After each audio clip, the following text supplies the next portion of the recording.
Mes mains s'étaient crispées sur le volant lorsque j'empruntais cette route sinueuse, trop familière, qui menait au domaine Lambert. Le manoir brillant se dressait devant moi, tel un monument de l'argent ancien, et de secrets encore plus anciens. J'avais juré de ne jamais remettre les pieds ici. Et pourtant, me voilà. De retour dans l'antre même qui symbolisait tout ce que j'avais perdu. Si vous avez aimé la vidéo, n'oubliez pas de vous abonner à ma chaîne, d'activer les notifications, de laisser un like et un commentaire sous la vidéo. Ça va, papa? La voix douce et inquiète de Hazel me tira de mes pensées. À 16 ans, elle avait hérité des pommettes hautes de sa mère, mais heureusement, de mes yeux attentifs, stables, lucides. Oui, ma chérie. Tout va bien. Revenir à la réunion de famille des Lambert, c'était comme entrer de plein gré dans un nid de vipères. Mais j'avais mes raisons. 5 années. 5 longues années s'étaient écoulées depuis que Nathalie avait brisé notre mariage en éclats, et que les Lambert avaient contribué à réduire en miettes ce qu'il restait de ma vie. Aujourd'hui, je n'étais plus que Liam Sullivan, architecte divorcé, dont la carrière avait miraculeusement survécu au scandale. Je revenais avec notre fille pour affronter cette famille qui m'avait toujours traité comme une tâche indésirable depuis le jour où j'avais osé épouser l'un de leurs précieux membres. Alors que nous approchions de l'entrée principale, ornée de ferronneries ridiculement prétentieuses, Hazel agrippa soudainement mon bras. « Papa, arrête-toi ici » murmura-t-elle, ses yeux écarquillés d'alarme.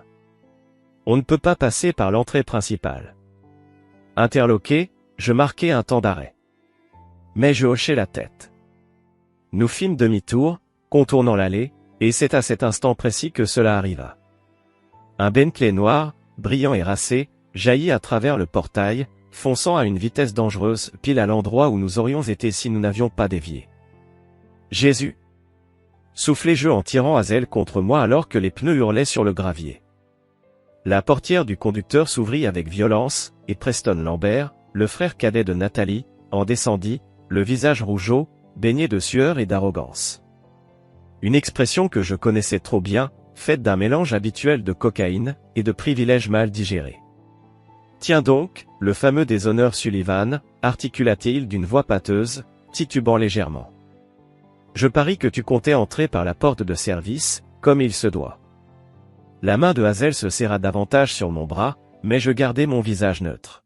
« Bonjour Preston. » Toujours au volant sous influence, à ce que je vois. Certaines choses ne changent jamais. Ses yeux se plissèrent. Il allait répliquer, mais une voix féminine s'éleva derrière nous. « Liam? C'est bien toi ?» Je me retournai. Vivien Lambert, la mère de Nathalie, avançait depuis le jardin latéral. Elle avait l'air d'avoir vieilli de 20 ans depuis la dernière fois que je l'avais vue. Étonnant, venant d'une famille qui dépensait une fortune pour préserver les apparences. « Madame Lambert. » dis-je froidement en hochant la tête.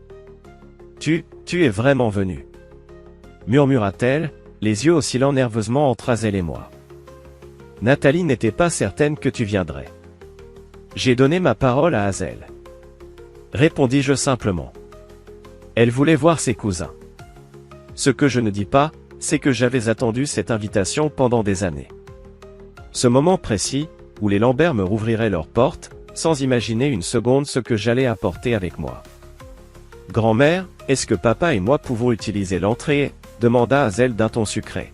« C'est plus proche du lieu où tout le monde se rassemble. » Vivien hésita, puis hocha la tête. « Bien sûr, ma chérie. » Mais son regard s'attarda sur moi, rempli d'une méfiance à peine voilée. « Liam, j'espère que tu te comporteras convenablement. » Je lui adressai un sourire qui n'atteignait pas mes yeux. « Toujours, Madame Lambert. » Alors que nous nous éloignions, Hazel me souffla à l'oreille. « Merci d'avoir freiné, papa. Preston conduit toujours comme ça. La dernière fois, il a failli renverser un des jardiniers. » Je la regardai, soudain frappé par une pensée, qu'avait-elle vu d'autres, au fil des années, lors de ses visites ici sans moi. « Comment as-tu su qu'il allait arriver ?» lui demandai-je doucement. « Je ne savais pas, » admit-elle. « Mais la voiture de l'oncle Harvey est toujours garée près de l'entrée principale. Et Preston essaie toujours de la frôler en passant, il trouve ça drôle. » Je restai silencieux un moment. Quelle perspicacité!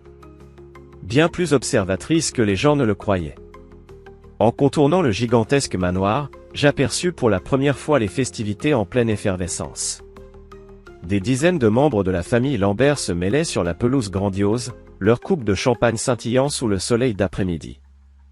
Et là, au milieu d'eux, je la vis. Nathalie. Elle riait, entourée d'un groupe dans lequel se tenait Dominique Veil. L'homme pour qui elle m'avait quitté. Papa. Azel m'observait attentivement. Souviens-toi de ce que tu m'as promis. Pas d'esclandre. Je pressai doucement son épaule. Ne t'inquiète pas, ma chérie. Je ne suis pas venu pour faire une scène. J'étais venu pour toute autre chose. Quelque chose que je préparais depuis 5 longues années. Chapitre 2, la poignée de main. Le rassemblement des Lambert bourdonnait de cette énergie privilégiée que je n'avais que trop bien connue, l'argent ancien pavant les pelouses de nouveaux vêtements, les conversations oscillant entre les portefeuilles d'actions et les derniers ragots sur « qui a travaillé chez qui ». Je me tenais à l'écart, un scotch à la main que je n'avais aucune intention de boire lorsque j'entendis une voix puissante s'élever derrière moi. « Sullivan. Je ne m'attendais pas à te voir respirer à nouveau cet air si rare ici. » Je me retournai pour faire face à Harvey Lambert. Le père de Nathalie. Le patriarche de cette dynastie bâtie sur le bois, l'immobilier et les malheurs des autres. À 73 ans, il portait encore en lui l'arrogance d'un homme à qui personne n'avait jamais dit non. Harvey. Dis-je en lui tendant la main. Merci de m'avoir permis d'assister à cette réunion. Il hésita, avant de serrer ma main. Sa poigne était volontairement trop ferme. Je n'avais pas vraiment le choix. Nathalie a insisté. Elle pensait que ce serait bien pour Azel. Ses yeux se plissèrent de méfiance. Il paraît que tu t'en sors pas mal, ces temps-ci. Ce musée d'art moderne en centre-ville, c'était ton projet, non? En effet. Je ne m'étendis pas sur la manière dont j'avais dû me relever, seul, de l'abîme professionnel dans lequel sa famille m'avait plongé. Eh bien, dit-il avec une générosité parfaitement calculée, peut-être que les choses se sont arrangées pour le mieux. Je lui adressai un sourire glacé. Peut-être bien. Par-dessus son épaule, j'aperçus Dominique Veil qui s'approchait, Nathalie à son bras. Ensemble, ils formaient le couple parfait, grand, blond, harmonieux. Et ruisselant de cette confiance facile propre à ceux qui n'ont jamais eu à faire face aux conséquences, Liam. Nathalie m'accueillit, sa voix empreinte de cette chaleur feinte qu'elle réservait aux situations sociales malaisantes. Je suis contente que tu sois venu. Azel est ravie. J'acquiesçai. Je n'aurais raté ça pour rien au monde. Dominique tendit la main. Sullivan, ravi de te revoir. Il y a 10 ans, il n'était que l'ami de fac de Nathalie, invité à dîner. J'avais serré cette même main au-dessus de ma propre table. Aujourd'hui, je la serrai à nouveau, remarquant les boutons de manchette gravés, DVL. Il y était parvenu. Il était officiellement devenu Dominique Veil Lambert. La fusion était consommée. Alors, le monde de l'architecture te réussit, demanda-t-il, sur un ton condescendant, comme s'il parlait d'un passe-temps. Magnifiquement, répondis-je. Je viens d'achever le projet de la Westlake Tower. Son sourire vacilla. Ce contrat, il avait tenté de l'obtenir pour sa propre société de développement, sans succès. Félicitations, parvint-il à dire. Un beau coup de chance. La chance n'a rien à voir là-dedans, dis-je doucement. Nathalie s'éclaircit la gorge. Liam, j'espérais qu'on pourrait discuter un peu plus tard, en privé, des visites d'université pour Azel cet automne. Bien sûr, acceptai-je. Elle semble vraiment vouloir aller à la RISD, la Rhode Island School of Design. Aussi loin des business schools fréquentées traditionnellement par les Lambert qu'on puisse l'imaginer. Le sourire parfait de Nathalie se raidit. Oui, bon. Nous devrions discuter des autres options. La fondation Lambert a des connexions à Harvard et Yale qui pourraient. On trouvera une solution, la coupai-je avec aisance, alors que la conversation glissait vers de banalités creuses. Je jetai un regard autour de moi, cherchant Azel. Je la repérai près de la piscine, entourée de ses cousins. Elle croisa mon regard et me fit un discret pouce levé. Notre signal. Tout se passait comme prévu. Non loin de là, j'aperçus Vivian Lambert plongé dans une conversation intense avec sa sœur, Béatrice. Toutes deux jetaient des coups d'œil furtifs dans ma direction. Je m'excusai auprès de Nathalie et Dominique et me dirigeai vers le bar, passant volontairement à proximité pour entendre. Je ne peux pas croire qu'elle l'ait invité, disait Béatrice. Après ce qu'il a tenté de faire à la famille. Chut, la coupa Vivian. Nathalie a insisté. Quelque chose à propos de montrer à Hazel qu'il pouvait rester civil. Civil? Après qu'il a failli. Béatrice s'interrompit net en m'apercevant. Je leur adressai un hochement de tête poli. Mesdames. Charmante soirée. Le sourire de Vivian était glacial. Ravi que tu sois venu, Liam. Bien que je sois surprise que tu l'aies voulu. La famille, c'est important, répondis-je simplement, avant de m'éloigner. Ce soir-là, alors que le coucher de soleil baignait le domaine d'une chaleur trompeuse, je me retrouvais seul sur la terrasse, observant la dynastie Lambert dans son habitat naturel. Le divorce avait accordé à Nathalie la garde principale de Hazel, tandis que j'avais obtenu un droit de visite généreux, la seule concession du tribunal face à la campagne de diffamation orchestrée par les Lambert. Il m'avait peint comme un homme instable, obsessionnel, colérique. Ironie du sort, il m'avait transformé en ce qu'il prétendait que j'étais. Monsieur Sullivan? Une voix douce interrompit mes pensées. Je me tournai et vis Elisa Perry, la gouvernante de longue date des Lambert, se tenir dans l'ombre de la terrasse. Madame Perry, dis-je avec chaleur. Ça fait longtemps. 5 ans, acquiesça-t-elle, les yeux inquiets, vérifiant que personne ne nous observait. Je ne savais pas si je devais vous parler, mais... Elle hésita. Tout ne va pas bien, dit-elle doucement. Et je pense que vous devriez savoir quelque chose à propos de la nuit avant votre séparation d'avec mademoiselle Nathalie. Un frisson me parcourut l'échine. Je vous écoute. Elle se pencha un peu. Je n'étais pas censé travailler ce soir-là, mais monsieur Lambert m'a appelé en urgence. Il a dit qu'il y avait eu un accident dans la bibliothèque. Quand je suis arrivé, monsieur Dominique était là, avec monsieur Lambert et mademoiselle Nathalie. Il y avait du verre brisé, et Nathalie pleurait. Quel genre d'accident? Je ne sais pas exactement. Mais monsieur Lambert ne cessait de dire, c'est réglé. Personne ne saura jamais. Et plus tard, pendant que je nettoyais, j'ai trouvé. Trouvé quoi, madame Perry? Un bouton de manchette avec vos initiales. Mais il était tordu. Et il y avait, ce qui ressemblait à du sang. Elle secoua la tête. Le lendemain, tout est allé si vite, l'annonce de la séparation, votre départ, les horribles articles dans la presse. J'ai toujours eu des doutes. Mon esprit tourbillonnait. Avez-vous encore le bouton? Elle secoua la tête. Monsieur Lambert l'a pris. Mais je pensais que vous devriez savoir. Depuis toutes ces années, ça me travaille. Avant que je puisse répondre, Hazel apparut à la porte de la terrasse. Papa. Maman te cherche. C'est l'heure de la photo de famille. Madame Perry disparut aussi silencieusement qu'elle était apparue. Viens, ma chérie, dis-je, l'esprit encore bousculé. Alors que nous retournions à l'intérieur, Hazel me souffla, tu as parlé à Madame Perry. Je la fixai. Tu savais qu'elle voulait me parler? Elle évita mon regard. J'ai peut-être mentionné que tu venais aujourd'hui. Je l'observai attentivement, décelant sur son visage une méthode, une réflexion que je n'avais jamais remarquée auparavant. Hazel, qu'est-ce que tu ne m'as pas encore dit? Elle releva enfin les yeux. Son expression était étrangement semblable à la mienne le jour où j'avais décidé de revenir ici. Beaucoup de choses, papa. Mais t'inquiète pas. Tu sauras tout. Bientôt. Et tu oses dire que j'ai failli perdre ma carrière à cause de toi? Tu sais bien que ce n'était pas comme ça, répondit-elle, sa voix se faisant plus dure, plus ferme. Tu veux dire que j'agissais de manière erratique? Que les choses que je vous reprochais étaient vraies, complétai-je pour elle, le regard planté dans le sien. Et maintenant, j'en ai la preuve. Le sang quitta brusquement son visage, la pâleur trahissant la panique. « De quoi tu parles » murmura-t-elle, déstabilisée. Mais avant que je puisse dire quoi que ce soit, la porte de la bibliothèque s'ouvrit en grinçant légèrement.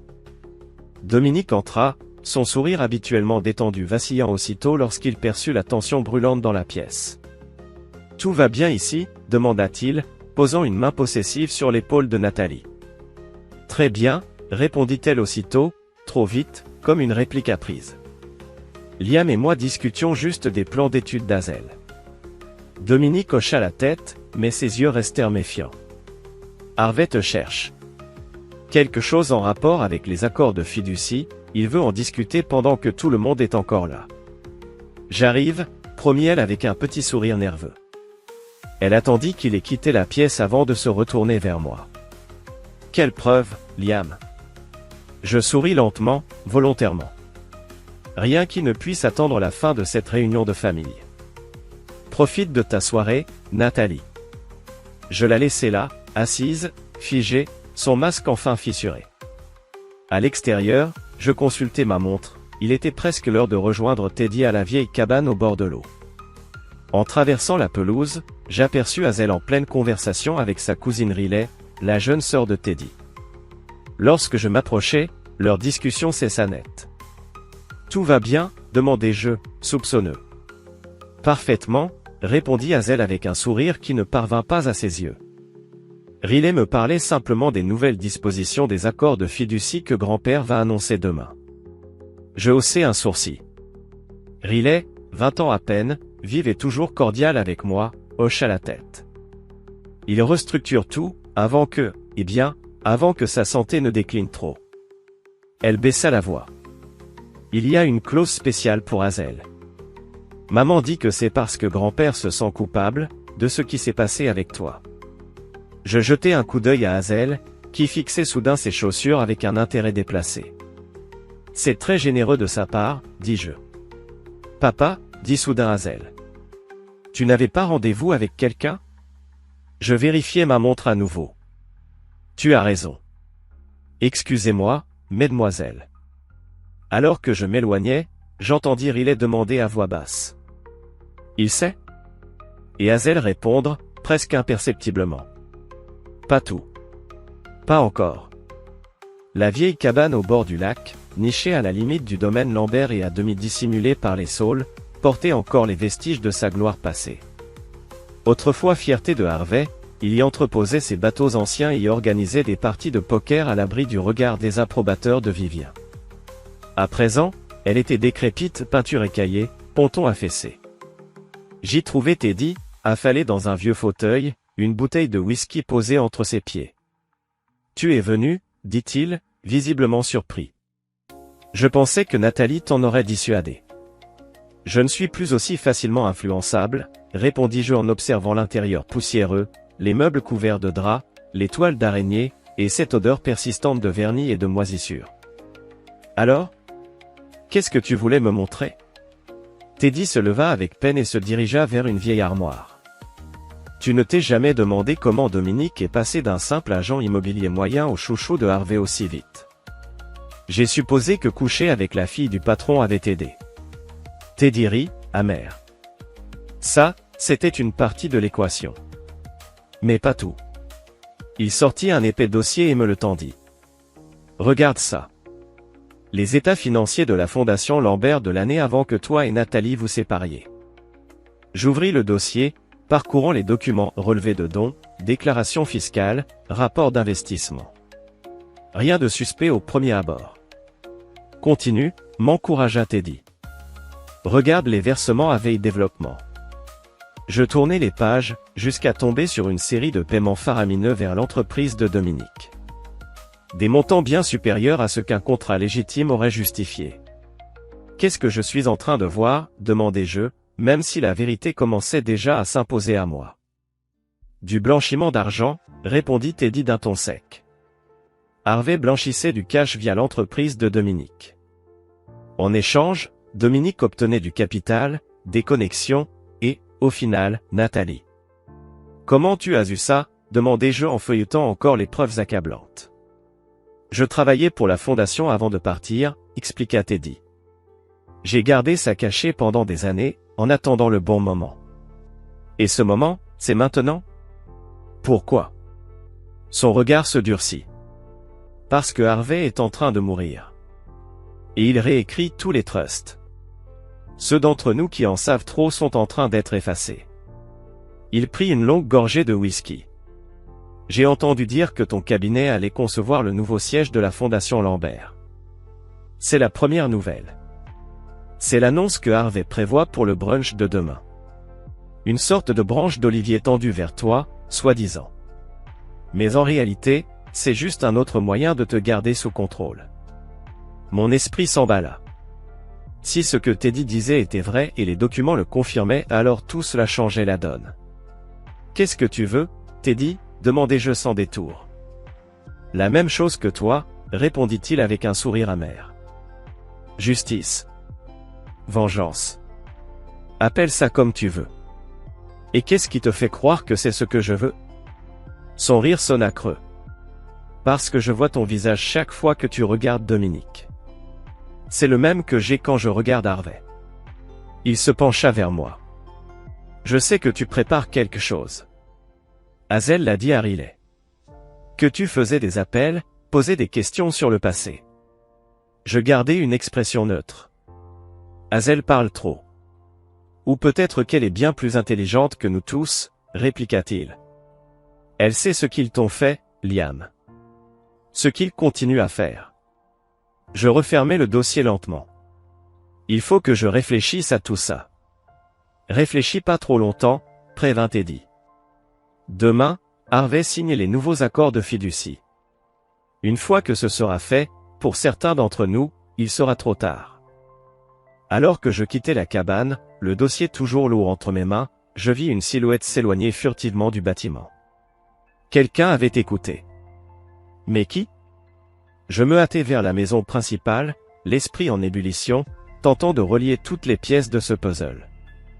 5 ans. 5 ans de patience, de reconstruction, de silence stratégique.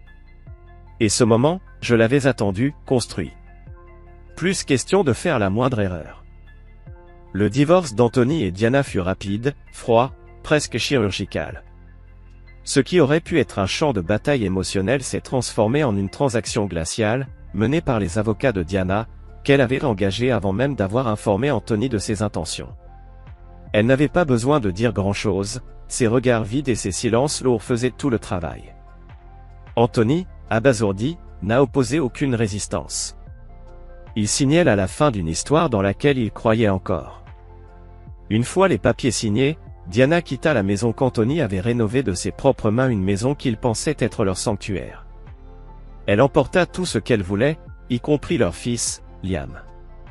Anthony, vidé, furent légués à des droits de visite minutieusement chronométrés, dictés par l'avocat impitoyable de Diana. La maison, autrefois vivante, baignait désormais dans un silence pesant. Il passait ses soirées à fixer des photos d'un passé désormais inaccessible, le cœur transpercé par l'absence de son fils et le spectre de ce qu'il croyait être une famille. Pendant ce temps, Diana refaisait rapidement sa vie. Elle n'avait pas perdu de temps. Elle s'était installée dans un quartier huppé avec un nouveau compagnon, un entrepreneur aisé, séduisant, sûr de lui tout ce qu'Anthony n'était pas, pensait-il. Liam apparaissait sur les réseaux sociaux de Diana, souriant, entouré d'un luxe qui donnait à Anthony l'impression d'être réduit à un rôle de figurant dans la vie de son propre fils. Mais l'histoire ne s'arrête pas là. Alors qu'Anthony sombrait lentement dans une routine solitaire, quelque chose changea. Ce n'était pas une explosion, mais une lente combustion. Il commença à recoller les morceaux de sa vie, un par un. Il reprit la salle de sport, arrêta l'alcool, reprit contact avec d'anciens amis. Ce n'était pas de la vengeance, pas encore, mais un réveil brutal. Il comprit qu'il n'avait jamais été faible, seulement aveuglé par l'amour. Et c'est là que Victor entra en scène. Victor, l'ami de toujours, l'homme discret mais observateur, avait suivi toute l'affaire en silence. Il avait vu Anthony s'effondrer, puis se relever, et il avait vu dans les yeux d'Anthony une étincelle nouvelle. Un feu froid. Victor proposa son aide pas en parole, mais en acte. Il connaissait des gens. Il savait où chercher. Il savait que les apparences pouvaient mentir. Ce qu'ils découvrirent allait bouleverser tout ce que croyait Anthony. Derrière la façade parfaite de Diana et de son nouveau compagnon se cachait un réseau de manipulation, de dettes maquillées, et de transactions douteuses. Diana n'était pas simplement passée à autre chose.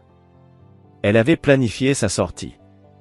Chaque pas, chaque décision, chaque silence, tout était calculé. Elle avait transformé le divorce en une opération financière. Et Anthony? Il n'avait été qu'une marche sur laquelle elle s'était appuyée pour grimper plus haut. Mais cette fois, Anthony ne détournerait pas le regard. Ce n'était plus une histoire d'amour. C'était une histoire de vérité. Une histoire de reconquête. Pas d'un mariage, ni d'une femme. Mais de lui-même, de sa dignité, et de la vérité qu'on avait cherché à lui cacher. Et il était prêt à tout pour la faire éclater. Mientras regrosaba del trabajo, agotado y con la mente nublada por las exigencias del día, si un ombre apparaissait en mi teléfono. Marisa. Al principio du dé. Después de todo lo que pasó, que podía querer ahora? Contesté. Hola y dije con una voz más fría de lo que esperaba. Del otro lado, ella suspiró, como si levara semana ensayando lo que estaba a punto de decir. Brandon, c'est que no soy la persona con más derecho a la Marte. Pero necesito hablar contigo. Era importante. Me detuve en seco en medio de la acera, rodeado del ruido de la ciudad, pero aislado por el peso de esa palabra. ¿Qué es tan importante ahora, Marisa? Después de lo que hiciste? No se trata de mí, respondió, con un tono más suave. Es sobre Tyler. Mi corazón se detuvo por un segundo. Tyler, nuestro hijo. ¿Qué pasa con él? Ha estado preguntando por ti. Dice que quiere verte. Que te extraña. Y, creo que necesita a su padre, Brandon. Gardez silencio. No porque no quisiera responder, sino porque sentí un nudo en la garganta. Durant mes, había sido un fantasma en la vida de mi hijo. No por elección propia, sino porque ella se encargó de borrarme poco a poco. Mentira, manipulación, abogado, y ahora, quería que simplement volviera? Y tu? Pregunté con dureza, tu también me extraña? O solo lama porque algo salió mal y ya no te funciona tu plan? Marisa no respondió de inmediato. Pero cuando lo hizo, su voz se quebró. Me equivoqué, Brandon. Pensé que podía rehacer mi vida sin ti. Pensé que tenía todo bajo control. Pero, no fue así. Nada de esto es lo que imaginé. Me dejé levar por el resentimiento, por el orgullo. Il estimé a la única persona que realmente me amó. Lo sé. No merezco tu perdón. Pero Tyler, y él sí merece tenerte en su vida. Cerré los ojos. Sentí como una mezcla de rabia, tristeza y compasión se revolvía dentro de mí. No estoy listo para perdonarte, le dije, con una voz firme. Pero por mi hijo, estoy dispuesto a hablar. Solo por él. Del otro lado de la línea, Marisa solozó, apenas audible. Gracias, Brandon. Colgué sin decir más. No había más que decir por ahora. El camino a Casablanca se sintió tan largo. Et maintenant, ils doivent vivre avec les conséquences. Elle me regarda soudain avec une intensité brûlante. Tout comme toi, tu as vécu avec les conséquences de ce qu'ils t'ont fait. Mais tu t'es reconstruit. Tu as survécu. Tu ne les as pas laissés te briser. Et toi non plus, répondis-je fièrement. Tu es plus forte que tous réunis. Alors que les derniers véhicules fédéraux s'éloignaient, Teddy leva un verre imaginaire. À la justice, retardée mais non refusée. À la vérité, ajouta Riley. À la reconstruction, dis-je en regardant ma fille. Hazel acquiesça, un léger sourire perça enfin à travers ses larmes. À ce qui vient ensuite. Dehors, la tempête commençait à se calmer. La pluie, auparavant torrentielle, s'adoucissait en une simple averse. À l'horizon, les premiers indices d'un ciel qui s'éclaircit apparaissaient. Un symbole parfaitement adapté à la journée que nous venions de vivre. L'héritage Lambert, fait de secrets et de manipulations, touchait à sa fin. Ce qui s'élèverait à sa place, restait à découvrir. Chapitre 7, le jugement. Les semaines qui suivirent ce que la presse surnomma rapidement « l'effondrement Lambert » défilèrent dans un tourbillon de procédures judiciaires, de couvertures médiatiques et de confrontations personnelles aussi douloureuses que profondes. La réunion de famille, qui avait débuté comme un piège soigneusement orchestré, avait dégénéré en l'implosion totale de l'une des dynasties les plus influentes de la ville. Je me tenais dans mon appartement du centre-ville, fixant la première page de la section économique.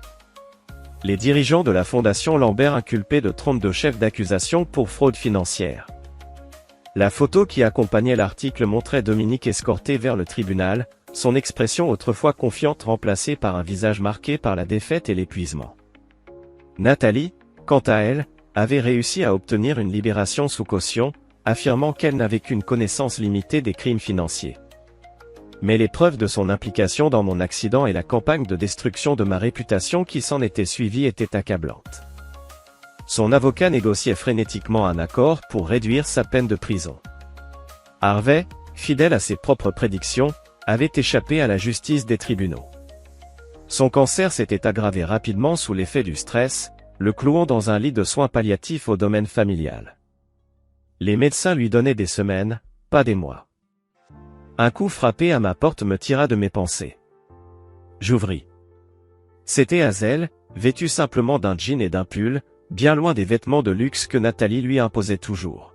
« Salut, papa », dit-elle en entrant, les yeux glissant sur le journal. « Encore de mauvaises nouvelles ?» Le même refrain, répondis-je en repliant le journal. « Et toi, comment tu tiens le coup ?» Elle haussa les épaules et se laissa tomber sur mon canapé avec cette nonchalance adolescente qui contrastait cruellement avec les fardeaux d'adulte qu'elle portait. « Ça va, je suppose. C'est bizarre à l'école. Tout le monde est au courant, évidemment. Certains m'évitent, comme si les crimes financiers étaient contagieux. Et d'autres veulent soudainement devenir mes amis. Comme si j'étais une sorte de célébrité criminelle par association. Et tes vrais amis ?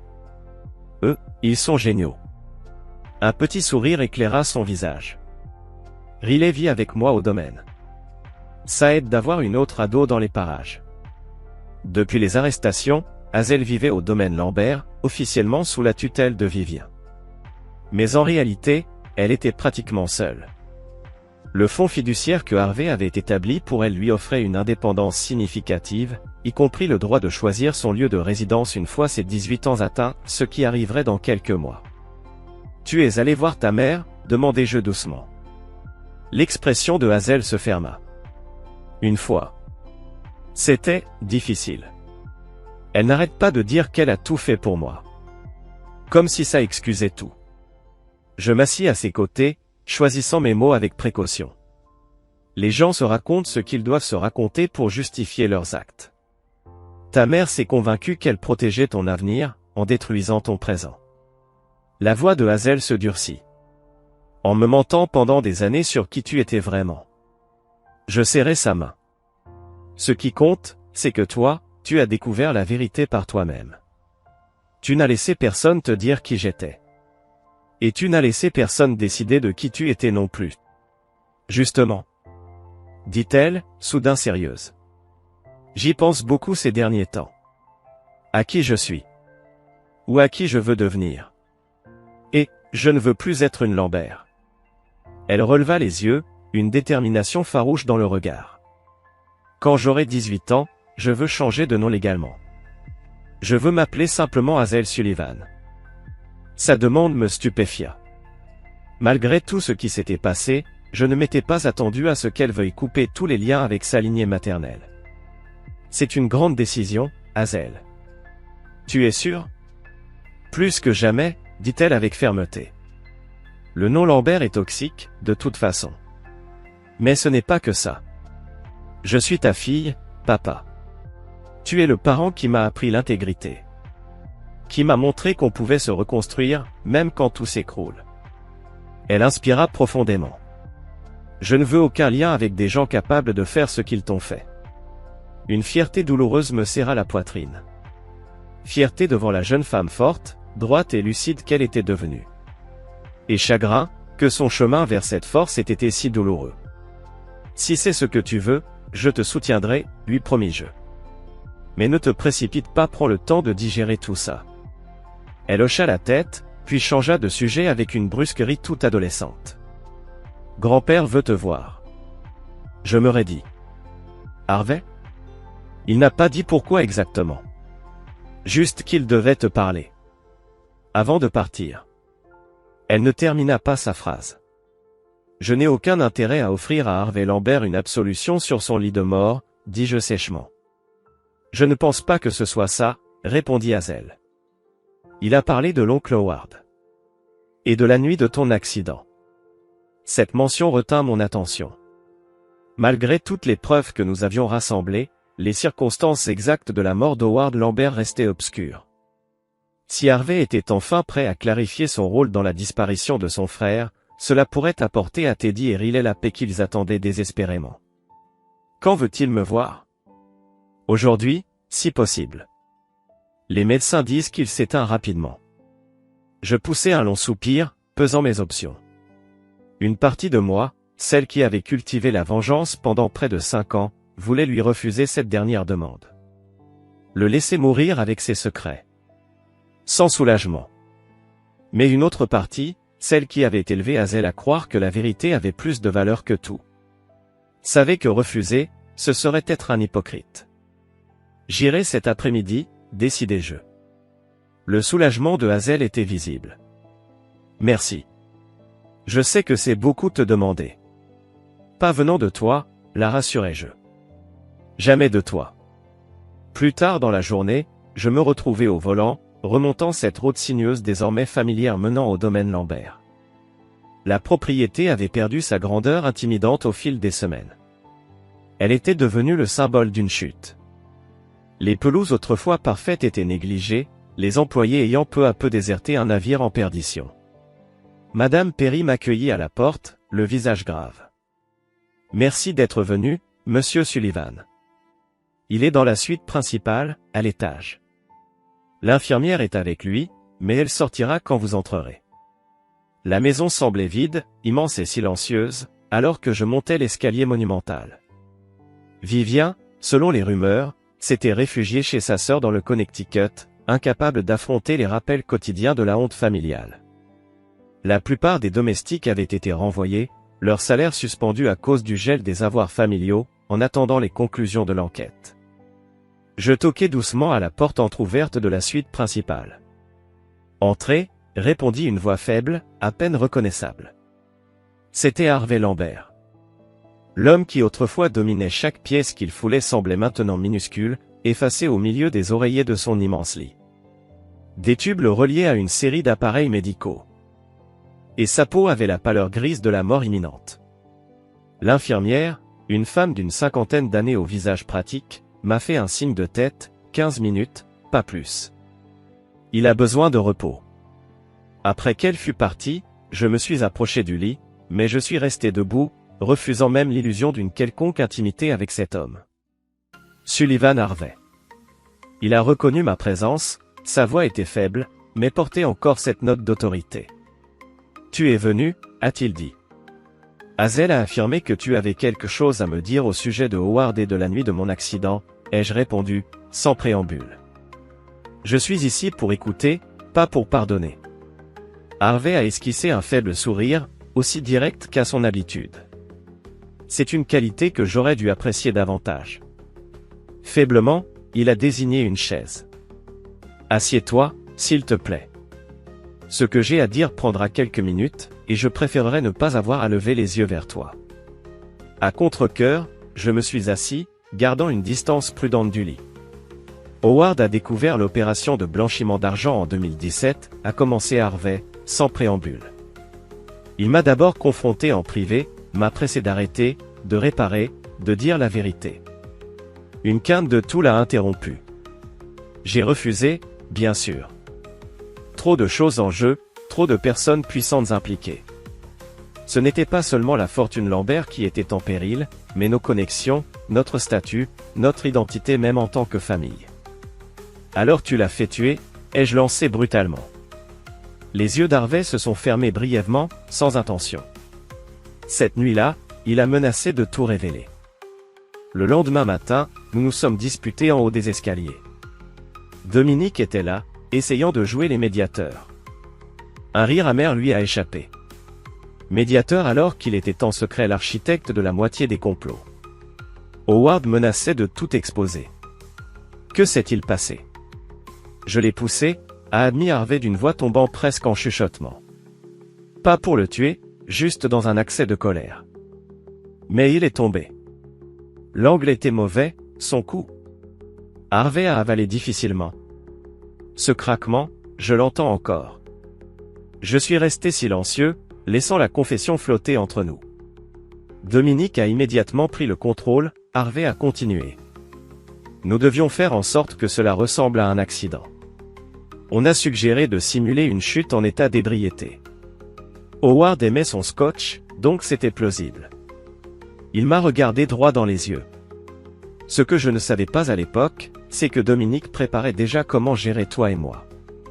Tu avais commencé à examiner les budgets du développement de Kingston, poser des questions, te rapprocher trop de ce que nous faisions. La respiration d'Harvey était devenue plus laborieuse. Après Howard, Dominique était paranoïaque face à une autre menace, mais il ne voulait pas un autre accident si vite, trop suspect.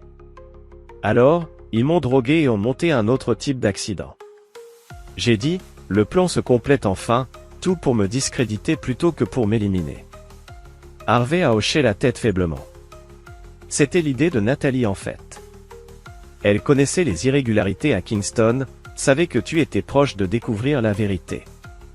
Elle et Dominique. Il a hésité. Avait une liaison, ai-je fini pour lui. Je sais plus que ça, ai-je ajouté. Partenaire. Elle l'a introduit dans l'affaire familiale, poussant pour qu'il ait un contrôle croissant sur les affaires de la fondation. Le visage d'Harvey s'est tordu d'un regret semblable. J'ai laissé faire, pensant que Dominique avait cet instinct de tueur nécessaire à la prochaine génération des Lambert. Je ne savais pas qu'il se retournerait contre la famille elle-même un jour. Finalement, Nathalie a proposé de me droguer pour créer une raison plausible à une séparation soudaine. J'ai encouragé, voulant entendre toute la confession. Oui. Le plan était de glisser quelque chose dans ton verre au dîner, d'attendre que tu sois désorienté, puis de simuler une chute dans la bibliothèque, de la photographier comme preuve de ton instabilité. Ensuite, Nathalie montrerait de la préoccupation pour ta santé mentale et demanderait la séparation en invoquant ton comportement erratique. Il a toussé de nouveau, plus longuement cette fois, le genre de tout que l'infirmière avait prévenu qu'elle pourrait survenir. La mise en scène de la calomnie a été improvisée après. Tu étais plus résistante qu'il ne l'avait prévu, tu t'es battue pour la garde, tu as remis en question la séparation. Ils avaient besoin de te discréditer plus profondément, et tu as joué le jeu, ai-je dit sans cacher mon mépris. Je l'ai fait, a reconnu Harvey, me regardant s'enfaiblir. Je me suis convaincu que c'était nécessaire, une autre décision d'affaires désagréable. Et toi, tu étais. Il a hésité. Pas un Lambert, ai-je fini. Oui, il a reconnu, un étranger menaçant la famille. Ce n'était rien de personnel. Je n'ai pu m'empêcher de rire. Tu as détruit ma vie, pris ma fille, failli ruiner ma carrière, et ce n'était rien de personnel. Harvey a insisté faiblement. Toujours une affaire, jamais personnelle. Et Howard faisait partie de cette affaire aussi. Une douleur a traversé le visage d'Harvey. C'était une erreur. Mon plus grand regret. Teddy sait-il toute la vérité sur la mort de son père? Harvey a légèrement secoué la tête. Personne ne sait, à part Dominique, Nathalie et maintenant toi. Sa respiration s'est faite plus laborieuse. C'est pour ça que je voulais te voir, pour te demander. Quel pardon? Je me suis levé, incapable de rester assis calmement plus longtemps. Après tout ce que tu as fait?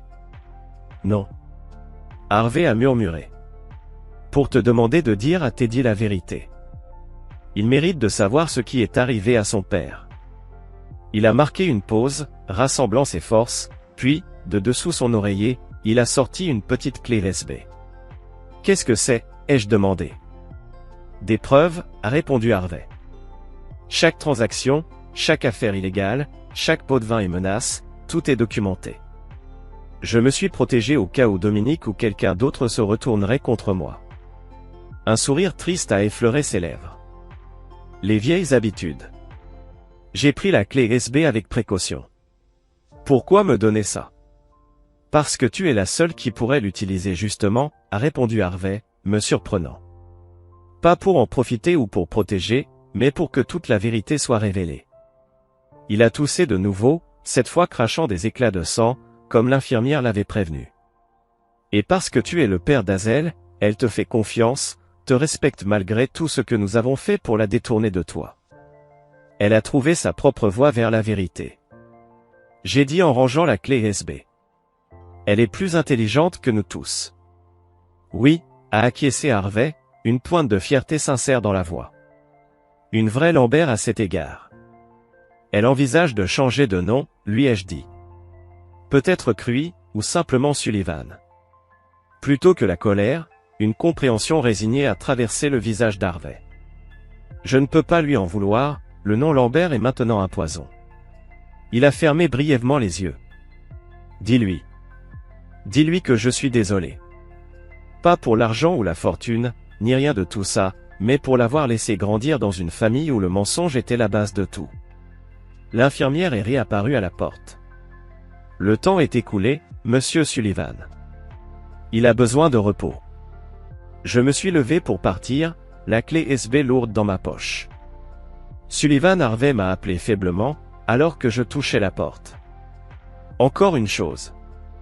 Je me suis arrêté, regardant l'homme mourant. À la fin, il a prononcé chaque mot clairement, un effort visible. Tu as gagné, souviens-toi de ça. J'ai considéré ces mots. Ce n'était pas une question de victoire, Harvey, c'était une question de vérité, de justice.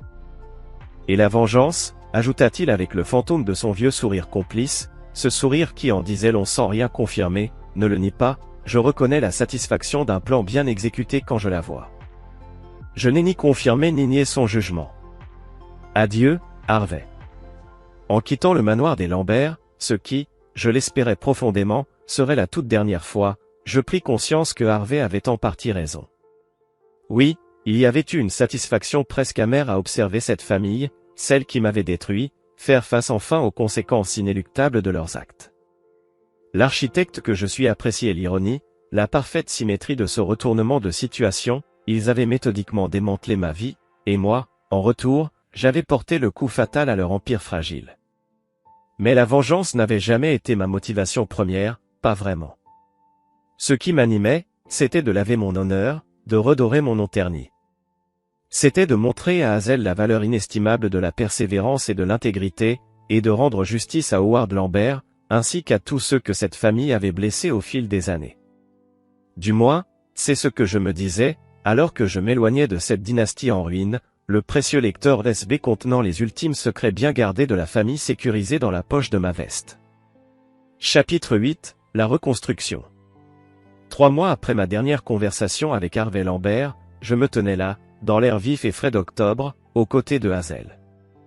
Nous regardions les ouvriers s'affairer à retirer le nom, Lambert, de la façade de ce qui avait autrefois été l'immeuble emblématique de la famille, au cœur du centre-ville.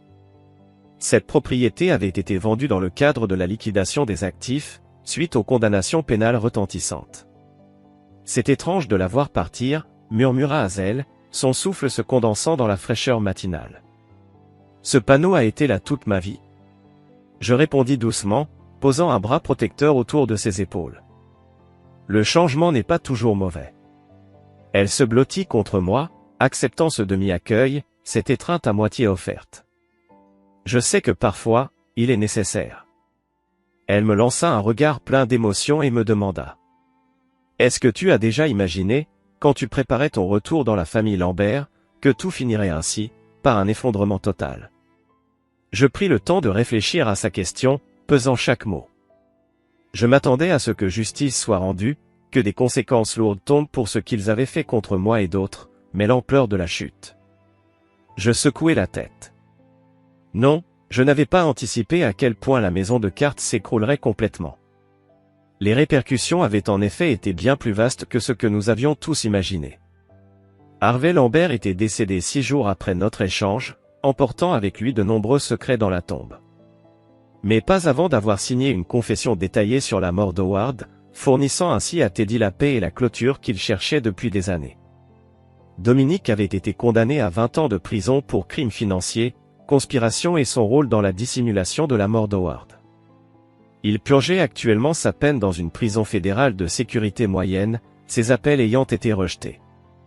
Nathalie avait obtenu un traitement un peu plus clément sur le plan légal, acceptant un accord de plaidoyer qui la condamnait à 7 ans de prison, dont elle avait probablement déjà purgé 4 grâce à sa bonne conduite. Son excuse en larmes devant la cour avait semblé sincère à tous, sauf peut-être à Hazel, qui avait assisté à la sentence, mais n'avait plus rendu visite à sa mère depuis. La fondation Lambert avait été dissoute, ses actifs légitimes vendus pour indemniser les victimes des fraudes financières. La fortune familiale, jadis estimée à plus d'1 milliard de dollars, avait fondu sous le poids des jugements légaux, des amendes colossales et des saisies d'actifs. L'héritage de grand-père pour moi a survécu, du moins. Hazel compléta ma pensée, comme si elle lisait dans mes pensées. C'est étrange d'être la seule Lambert à rester avec de l'argent. Sullivan, corrigez-je doucement. Depuis la semaine dernière, tu es officiellement Hazel Sullivan. Elle sourit à cette nouvelle, un véritable sourire de contentement illuminant son visage. Hazel Sullivan, étudiante en architecture. Son admission à la Rhode Island School of Design, RISD, était arrivée le mois précédent, une lumière d'espoir au milieu des décombres de l'effondrement de la famille Lambert. Elle avait choisi de différer d'1 an, voulant prendre le temps de digérer tout ce qui s'était passé, tout en aidant Riley et Teddy à s'adapter à leur propre nouvelle réalité. « Comment va Teddy ?» demandai-je alors que nous quittions l'immeuble pour nous diriger vers un café tout proche. « Mieux, je pense. Savoir la vérité sur son père l'aide. Et le petit héritage laissé par grand-père signifie qu'il peut enfin suivre un vrai traitement pour ses problèmes d'addiction. » Elle hésita un instant avant d'ajouter. Il parle même d'écrire un livre sur la famille, sur la corruption, tout ça. Ça pourrait être thérapeutique pour lui. Je reconnus la pertinence de cette démarche. Le public est sûrement toujours fasciné par cette histoire. Le « scandale Lambert », comme l'avait surnommé la presse, continuait de captiver l'attention des médias et du public, des mois après les arrestations initiales. Des livres, des documentaires étaient déjà en préparation, explorant comment une des familles les plus en vue de la ville avait su masquer pendant des décennies ses activités criminelles sous une façade de respectabilité. J'avais refusé toutes les demandes d'interview, préférant me concentrer sur la reconstruction de ma propre vie et soutenir Hazel à travers ce tumulte. Le lecteur lesbé que Harvey m'avait confié avait été remis aux procureurs fédéraux, garantissant qu'aucun aspect des crimes familiaux ne resterait caché. « Voilà quelque chose de surprenant », dit Hazel en s'installant à notre table avec nos cafés. « Maman m'a écrit une lettre depuis la prison. Elle veut me voir. » Je gardai une expression neutre. « Comment tu te sens par rapport à ça ?» Hazel caressa doucement le bord de sa tasse, son regard réfléchi, partagé. « Une part de moi ne veut jamais la revoir, mais une autre, je ne sais pas, c'est toujours ma mère. » « Tu n'as pas besoin de décider tout de suite, lui rappelai-je. Ou jamais, si c'est ce que tu choisis. Personne ne te blâmerait de couper tout lien, tu sais. Elle me regarda soudain avec un air surpris. Tu me blâmerais, moi? Si je décidais un jour d'avoir une sorte de relation avec elle? La question me prit au dépourvu. Non, Hazel, c'est ta décision, pas la mienne. Je ne me permettrai jamais de dicter ta relation avec ta mère, même après tout ce qu'elle t'a fait. Je pesai mes mots avec soin. Je ne pardonnerai jamais ce que Nathalie a fait, la trahison, les mensonges, avoir utilisé notre fille comme un pion dans ses manigances. Tout cela est impardonnable pour moi. Mais mes sentiments ne doivent pas dicter les tiens. Tu as le droit de suivre ton propre chemin avec cette histoire. Hazel hocha lentement la tête. Merci de dire ça. Ça aide vraiment. Elle but une gorgée de son café. Oh, j'ai failli oublier de te dire, Vivant vend le domaine. C'était une nouvelle surprenante. Je pensais qu'elle était déterminée à le garder, coûte que coûte. Elle l'était, confirma Hazel, mais la réalité a fini par la rattraper. Les coûts d'entretien sont astronomiques, et avec la plupart des biens familiaux gelés ou saisis, Hazel haussa les épaules. Elle allait déménager dans un condominium en Floride, plus proche de sa sœur. Que penses-tu de la vente de la propriété? Lui demandai-je. Elle, qui y avait passé tant de temps durant son enfance, répondit, honnêtement soulagée. Cet endroit renferme trop de secrets, trop de mensonges. Elle croisa mon regard directement. En fait, je pensais, est-ce que ça t'ennuierait si je venais vivre avec toi, juste jusqu'à la rentrée universitaire de l'automne prochain? Une chaleur douce se répandit dans ma poitrine. Bien sûr que non, tu n'as même pas besoin de demander, Hazel. Ma maison sera toujours la tienne. Son sourire valait tout ce que nous avions traversé. J'espérais que tu dirais ça.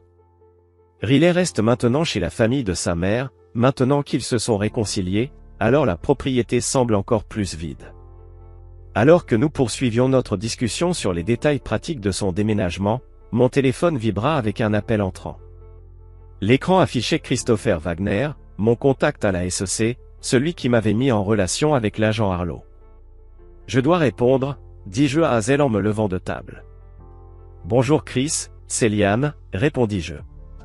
Je viens d'avoir des nouvelles, je pensais que tu voudrais être informé tout de suite. Le juge a approuvé la saisie des comptes offshore de Dominique, ceux aux îles Caïmans qu'il pensait introuvables. C'est une bonne nouvelle, acquiesçai-je, plus de fonds pour la restitution. C'est mieux que ça, continua Chris. Dans ces comptes, nous avons trouvé des preuves reliant Dominique à 3 autres grandes affaires de fraude financière que nous enquêtons depuis des années, des affaires impliquant des gens encore plus puissants que les Lambert. Mon intérêt s'aiguisa. Quel genre de personnes? Politiques? Dignitaires étrangers? Un juge fédéral? Chris baissa la voix. Des gens qui font passer Harvey Lambert pour un petit joueur. Et Dominique était lié à tous ces gens. Plus que lié, les preuves suggèrent qu'il était leur homme de main, leur solutionneur, celui qui organisait le blanchiment d'argent, les comptes offshore, tout. Chris avait une pointe d'excitation dans la voix. Liam, ce que tu as commencé avec l'affaire Lambert pourrait bien être le fil qui défait quelque chose de beaucoup plus grand. Après avoir raccroché, je revins vers Hazel, l'esprit en ébullition avec cette nouvelle information. Tout va bien? Demanda-t-elle, remarquant mon expression. Oui, dis-je lentement, juste des développements inattendus dans l'affaire. Elle m'observa avec ce regard pénétrant qui ne laissait rien passer. Ils ont trouvé autre chose, pas vrai? Quelque chose de plus grand que les crimes des Lambert? Je hochai la tête, sans chercher à masquer quoi que ce soit. Hazel avait gagné ma confiance totale. Il semblerait que Dominique ait été impliqué avec des gens très puissants, du genre qui font passer ton grand-père pour un joueur de ligue mineure. Et maintenant, ils enquêtent aussi sur eux. Donc, ce n'est pas vraiment fini, n'est-ce pas? Nous venons juste de commencer, admis-je. Alors que nous quittions le café pour rejoindre ma voiture sous ce ciel d'automne clair, je réfléchissais à l'ampleur inattendue de ce que nous avions déclenché. Ce qui avait débuté comme une quête personnelle de justice s'était transformé en quelque chose qui pourrait, en fin de compte, bouleverser les structures de pouvoir de la ville. « Papa, » dit Hazel après un long silence, « est-ce que ça te va, que ça devienne quelque chose de plus grand qu'une simple vengeance ?» Je pris sa question avec soin. « Je n'ai pas commencé ça pour la vengeance, Hazel. Pas entièrement. Je voulais la justice, oui, mais aussi la vérité, des frontières claires entre le bien et le mal. Je regardais ma fille remarquable. Je voulais te montrer que personne n'est au-dessus des conséquences, peu importe sa richesse ou son pouvoir. Mission accomplie, dit-elle avec un petit sourire, et même plus que ça. Alors que nous arrivions à la voiture, je repérai une silhouette familière qui nous attendait, l'agent Harlow, aussi professionnel et impassible que toujours. Monsieur Sullivan, me salua-t-elle.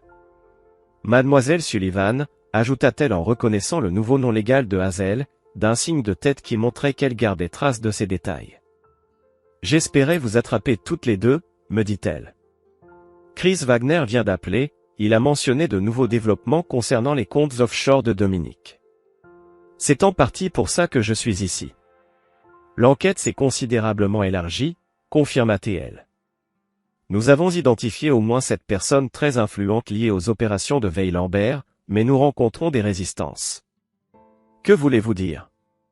Demandai-je. Des gens puissants essaient de faire échouer notre enquête, répondit-elle franchement. Des gens qui ne veulent pas que certains secrets soient dévoilés. Qu'est-ce que ça a à voir avec nous? Demanda Hazel. Nous avons déjà donné nos témoignages, remis toutes les preuves. Le regard de l'agent Harlow était fixe. Nous avons besoin de quelqu'un qui comprend comment ces réseaux fonctionnent, quelqu'un qui a prouvé qu'il pouvait démêler des schémas complexes conçus par les riches pour cacher leurs traces. Elle me regarda droit dans les yeux. Monsieur Sullivan, le FBI voudrait vous engager en tant que consultant spécial pour cette enquête élargie. Cette demande me surprit complètement. Je suis architecte, agent Harlow, pas enquêteur financier. Vous êtes aussi l'homme qui a passé 5 ans à construire méthodiquement une affaire qui a fait tomber l'une des familles les plus intouchables de la ville, répliqua TL. Vous avez des connaissances dont nous avons besoin. Je jetai un coup d'œil à Hazel, qui me regardait intensément. Tu devrais le faire, papa, dit-elle doucement. Finis ce que nous avons commencé. Je me tournai vers l'agent Harlow. Je dois y réfléchir, ce n'était pas ce que j'avais prévu. Elle hocha la tête avec compréhension. Bien sûr. Mais ne réfléchissez pas trop longtemps. Comme je l'ai dit, il y a des résistances. La fenêtre d'action pourrait se refermer rapidement. Elle me tendit sa carte. Appelez-moi quand vous aurez décidé. Après son départ, Hazel et moi restâmes un moment silencieux. À quoi penses-tu? Demanda-t-elle enfin. Je soupirai, le poids de la décision lourd sur mes épaules. Je pense que j'ai passé 5 ans concentré sur les Lambert, à rétablir mon nom, à chercher justice pour ce qu'ils m'ont fait. Je ne voulais pas commencer une carrière à démanteler des puissants corrompus, mais... Elle me poussa, entendant la réserve non dite dans ma voix. Mais si ce que Chris et l'agent Harlow disent est vrai, il y a des gens encore plus dangereux que les Lambert, qui agissent en toute impunité, des gens qui blessent les autres et ne sont jamais punis. Hazel hocha lentement la tête. Et tu as une chance de changer ça. En montant dans la voiture, la question restait suspendue entre nous, étais-je satisfait de la justice que j'avais obtenue pour moi-même et Howard Lambert, ou étais-je prêt à élargir mon regard pour utiliser ce que j'avais appris dans ma quête de réhabilitation personnelle afin d'aider d'autres victimes des puissants? L'architecte en moi reconnaissait la symétrie de cette idée, j'avais reconstruit ma vie à partir des ruines laissées par les Lambert, peut-être pouvais-je maintenant aider à reconstruire un système qui avait laissé cette corruption prospérer sans contrôle trop longtemps. Quoi que tu décides, dit Hazel alors que nous quittions le trottoir, je suis avec toi, papa. À ce moment-là, je sus quelle serait ma réponse, plus pour la vengeance, mais pour quelque chose de plus grand, quelque chose qui, d'une certaine manière, pourrait t'aider à bâtir un monde meilleur que ma fille hériterait. Chapitre 9, l'héritage. 1 an plus tard, la salle d'audience tomba silencieuse à l'entrée du juge. J'étais assis dans la galerie à côté de Hazel, tous deux habillés avec soin pour l'occasion. C'était l'aboutissement d'une année de travail, l'audience de condamnation du sénateur William Pearson, la figure la plus en vue à tomber dans ce que les médias appelaient désormais la conspiration dominante. Mon rôle de consultant spécial auprès de la cellule de lutte contre la criminalité financière du FBI avait largement dépassé mes attentes. Ce qui avait commencé comme une simple aide sur les méthodes de Dominique était devenu un partenariat complet avec l'équipe de l'agent Harlow, ma formation d'architecte se révélant précieuse pour cartographier les structures complexes de la corruption que nous démantelions. Levez-vous, annonça le greffier lorsque la juge Martinez prit place. Pearson se tenait à la table de la défense, son autorité d'autrefois diminuée par des mois de procédure judiciaire. Derrière lui, sa femme et ses enfants adultes, leurs visages mêlant colère et résignation. La juge commença à parler, et je sentis Hazel glisser sa main dans la mienne, un geste silencieux de soutien. À 19 ans, ma fille était devenue une jeune femme posée, dont les expériences lui avaient donné une sagesse au-delà de ses années. Sa première année à la RISD avait été couronnée de succès, son talent pour le design s'épanouissant dans un environnement qui valorisait la créativité plutôt que la conformité. Sénateur Pearson, commença la juge Martinez d'une voix ferme, vous avez été reconnu coupable de 27 chefs d'accusation, corruption, blanchiment d'argent, fraude fiscale et complot pour entraver la justice. Ce ne sont pas simplement des infractions au code fiscal ou des manquements administratifs, ce sont des trahisons envers la confiance publique. Je jetai un coup d'œil à l'agent Harlow, assise avec l'équipe de l'accusation. Elle me fit un léger signe de tête en signe de reconnaissance. Nous savions tous deux combien ce moment avait été difficile à obtenir. Pearson n'était que le dernier d'une série de puissants à devoir rendre des comptes grâce à notre enquête, 2 juges fédéraux, un gouverneur d'État, plusieurs cadres d'entreprise, ainsi qu'une poignée d'hommes d'affaires internationaux avaient déjà été condamnés ou avaient accepté des accords. Chaque affaire révélait de nouvelles connexions, de nouveaux stratagèmes, de nouveaux abus de pouvoir. Je vous condamne à 12 ans de prison fédérale, conclut la juge Martinez, ramenant mon attention sur les débats. De plus, vous devrez verser 23 millions de dollars de restitution aux victimes de vos stratagèmes. Un murmure parcourut la salle. La sentence était sévère, surtout pour un crime en col blanc, un message clair que l'époque des sanctions légères pour les riches et influents touchait à sa fin.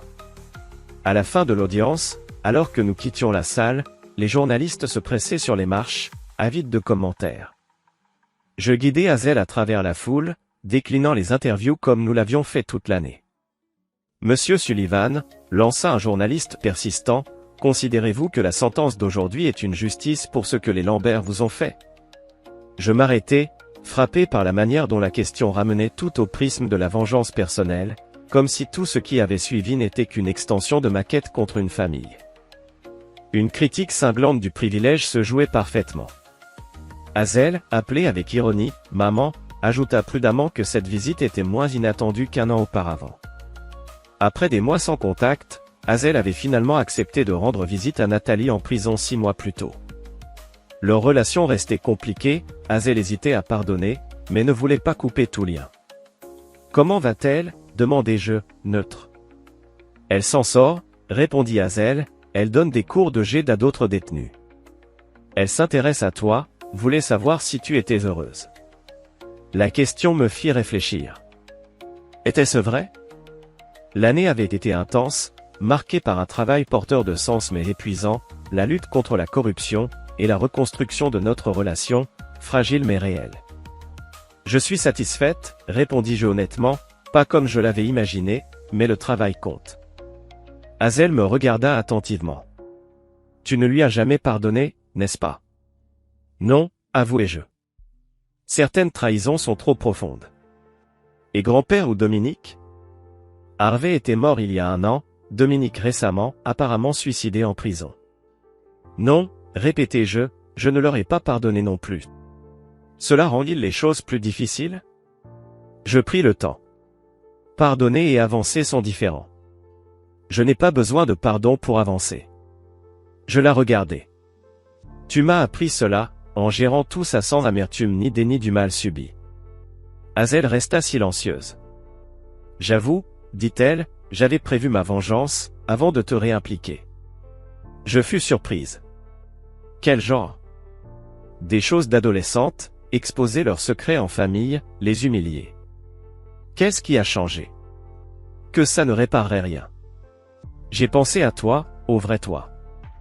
Et tu as pensé que tu ferais? Quelque chose de juste, méthodique, pas juste punir. Elle me regarda. J'ai décidé d'être plus comme toi. Cette phrase me toucha. Je suis honoré, murmurai-je. Tu as construit quelque chose à partir des ruines, pas seulement ta carrière, mais un chemin pour aider d'autres à obtenir justice. Je réfléchis au chemin parcouru, de l'architecte brisé à l'enquêteur contre la corruption. Je ne regrette pas ce que j'ai fait aux Lambert. Ils ont mérité ce qu'ils ont eu. Hazel me regarda, pensive. La journaliste t'a demandé si tu te sentais justifié. Je n'ai pas répondu, dis-je, car ce n'est pas une question de justification, mais de justice. Mon téléphone vibra, message de l'agent Harlow, briefing demain 9h, nouvelle preuve sur l'affaire Wilson, plus importante que prévu. Hazel nota mon expression. Une autre affaire? Toujours, confirmis-je. Elle se leva. Je devrais te laisser te reposer. Avant de partir, elle parla de Madame Perry, aidée par la fondation créée pour les anciens employés des Lambert. Elle mentionna aussi que Vivant, sobre depuis 6 mois, voulait renouer. Qu'en penses-tu? Hazel se durcit, comme moi face à l'oncle Preston. Ils ont eu des années pour être une vraie famille. Ils ont choisi la richesse au lieu de la vérité. Elle secoua la tête. Certains ponts restent brûlés. Je sentis une fierté mêlée d'inquiétude. Hazel avait hérité de plus que mes yeux, ma fermeté face à la trahison. Tu es sûr? Fermer ses portes? Je l'ai appris de toi. On ne pardonne pas les traîtres, on avance sans eux. Après son départ, je méditais. Lui avais-je appris trop de dureté ou juste la préparation à un monde de loyauté rare? Le lendemain, à la réunion avec l'agent Harlow, le dossier Wilson révélait des liens avec des juges et un régulateur bancaire. En suivant l'argent, dis-je. Elle sourit. Quand j'ai pris ton affaire, je pensais que tu étais juste amer. Maintenant je vois que tu étais le canari dans la mine. La plupart ne peuvent pas riposter, observai-je. Plus tard, Hazel repartit pour sa 2e année à Rist. Nous parlâmes de ses projets et des enquêtes. Tu m'appelleras si besoin? Bien sûr. Et tu me tiendras au courant sur Wilson? Nous nous embrassâmes, notre lien plus fort que jamais. Papa, dit-elle avant de partir, tu penses parfois à ce qui serait arrivé si tu avais laissé tomber? Je fus pris au dépourvu. Parfois, admis-je. J'aurais peut-être eu une vie plus tranquille, dit-elle, mais pas meilleure. Je méditais. Non, pas meilleure. Il y a de la valeur à tenir bon, même si se battre a un prix. C'est ce que je pense aussi. Rendez-vous à Thanksgiving. Je la regardais disparaître, confiant et déterminé. Je repensais au début, devant le domaine Lambert, ma fille me mettant en garde. Jamais je n'aurais prédit où cela nous mènerait. Not their loss. Wow. Yeah, I mean, honestly, I won't lie. I really thought that Very Cool was going to be like, well, it's obviously not our fault, so why would we replace it, you know? And then we were just going to be left in this spot where it's like, UPS fucked up, but they're not willing to replace it, so like, that's GG. But Cool Shirts being very cool.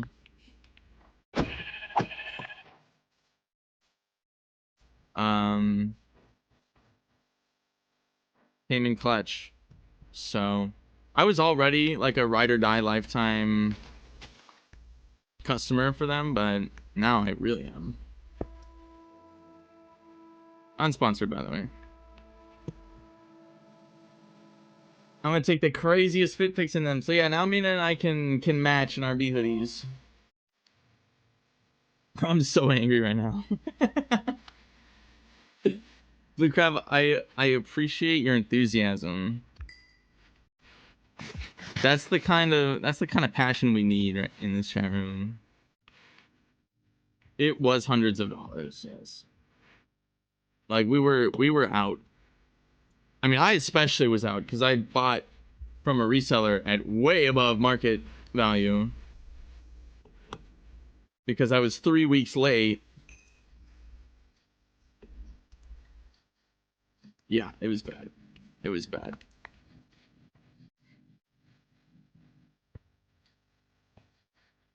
Okay, we found a little bit of food and a little bit of coal.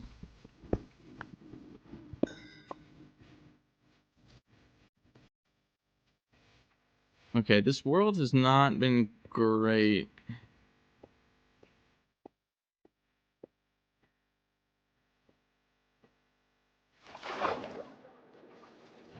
Oh shit, I didn't run the bet. Hold on.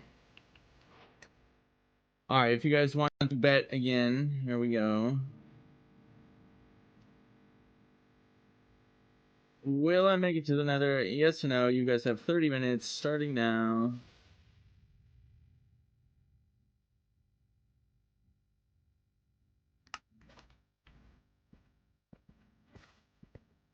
Okay, I see some more coal. Anyways, fuck UPS. Very cool shorts. We so up. Ouch. Go, baby, go. I don't know, man.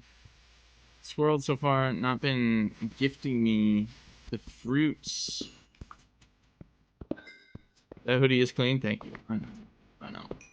Like, there's no other hoodie in the fucking world that I would go to this length to like purchase. Like, you gotta understand, I'm not like some consumer cuck who's like normally doing this kind of shit, I promise, but this bee hoodie in particular is not only extremely clean, but is also... Oh, hi, Fractal. It's not only extremely clean, but it's also just like Minecraft is like the one game slash franchise slash thing that's like ridiculously close to my heart, so I just had to go for it, bro. What's up, Dylan? Welcome back. How we doing? I'm just picking up the scraps from when you killed me last stream. No big deal. I'm just over here mining coal with a stone pickaxe.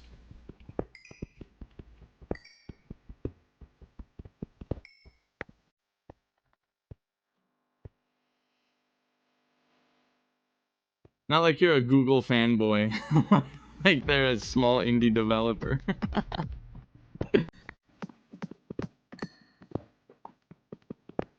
Yeah, like I'm not the type of dude to camp outside of the Apple Store when the iPhone 18 Plus comes out.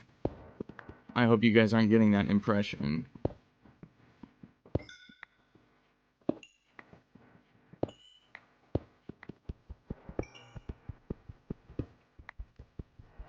Yeah, I don't care about any of that. When are we playing Overwatch? Alright, bro. This fucking guy. You're early, bro. I thought I was gonna have some time to fit in some fucking